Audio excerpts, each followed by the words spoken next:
En 2022, la savane sera en ébullition. La couronne de roi sera de nouveau en jeu entre un lion déçu par un rusé fennec et des prétendants en quête de résurrection.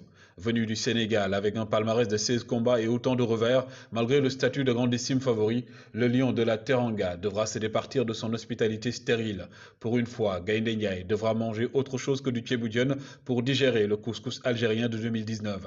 Le lion a promis à son peuple de prendre sa revanche dans la jungle de son cousin camerounais, le lion indomptable. Un lion assoiffé de victoire et prêt à tout pour retrouver son trône pour une sixième fois.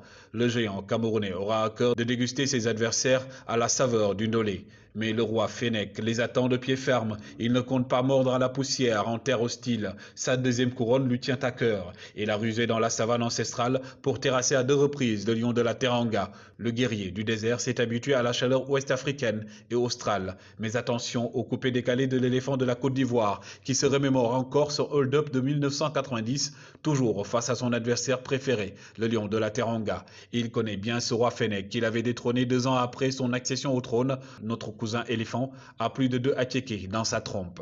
Mais tromper la vigilance du soldat désert, le Super Eagle du Nigeria ne sera pas mince affaire. À 3 reprises, il aura survolé la bataille de la savane. Ses adversaires ont goûté à son jollof rice. L'aigle ne badine pas. Il veut se refaire une santé chez son voisin indomptable. Mais attention, nos amis de la savane feront face à leur plus grand adversaire, le seigneur du désert et de l'Afrique, le pharaon égyptien. À cette reprise, il aura savouré son dolma sur le dos de ses adversaires et sa soif de couronne est toujours insatiable.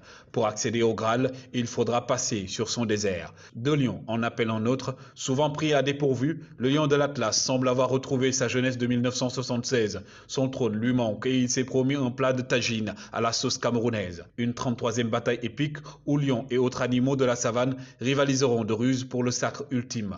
Un combat épique où forcément un lion y perdra sa crinière. Espérons juste que celui du Sénégal aura les griffes assez acérées pour porter cette couronne qui lui échappe en autant de combats, avant de parler, cette fois-ci, de Teranga à la sauce sénégalaise.